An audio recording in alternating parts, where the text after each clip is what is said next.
בבוקר בעיר אחד של קיץ יצאנו, אוטובוס מלא בהורים וילדים באר שבעים, אל נופיו הגליליים של הצפון הרחוק, לסמינר של חוויות ולמידה.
זה היה מסע של תגליות. הגענו אל מקומות מרתקים בגליל, שבהם למדנו על עברו של העם היהודי בארץ ישראל, הקמתה של מדינת ישראל, ועל אידיאליסטים ויזמים במדינת ישראל העכשווית.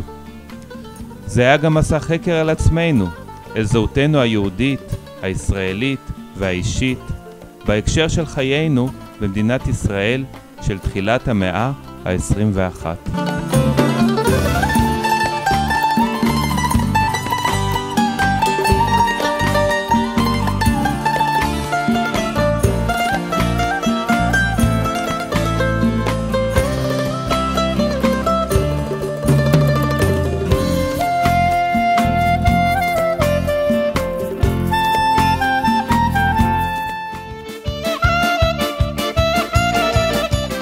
הסמינר התאפשר הודות לשיתוף פעולה חלוצי של עתיד במדבר, מרכז ללימודי יהדות בירוחם, ותנועת הנוער העובד והלומד, מדריכים צעירים לצד מנחים ותיקים באווירת קיבוץ רביד המשקיף אל נופי הכנרת.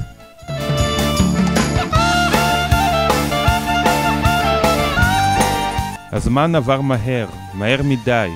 איך אפשר להספיק ב3 ימים?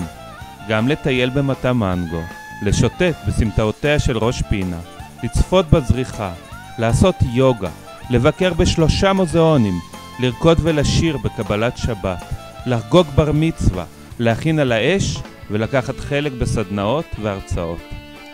אבל הספקנו את כל זה, ואף יותר, בעיקר בזכות 2 גורמים. צוות שעבד סביב השעון ומשתתפים מלאי מרץ ויוזמה שגם לקחו חלק פעיל בבניית תכנים לסמינר, בישלו וניקו, ארגנו פעילות חברתית והעבירו סדנאות.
חוץ מאשר ללמוד תכנים על זהותנו כישראלים ויהודים, למדנו גם אחד על השני.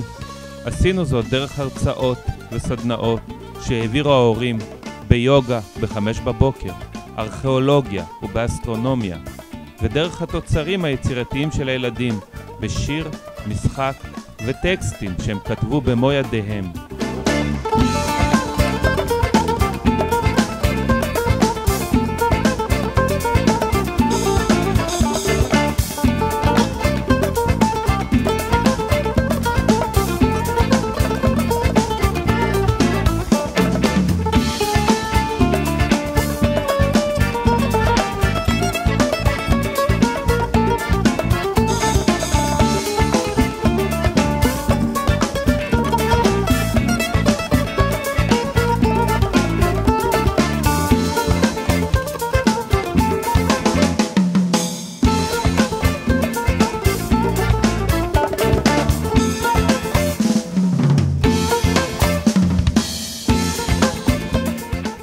כשעשינו את דרכנו חזרה לבאר שבע, עייפים ומרוצים, אמר אחד הילדים, אמא שלי מאושרת ואני מאושר.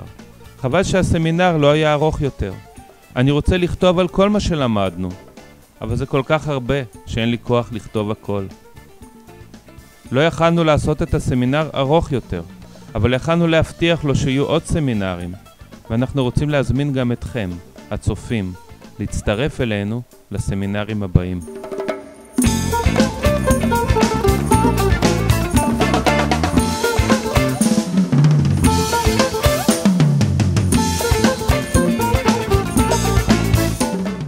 לפעמים אני עצוב ולפעמים שמח, לפעמים אני זוכר ולפעמים שוכח, לפעמים אני שבע, לפעמים רעב, לפעמים אני כועס ולפעמים אוהב.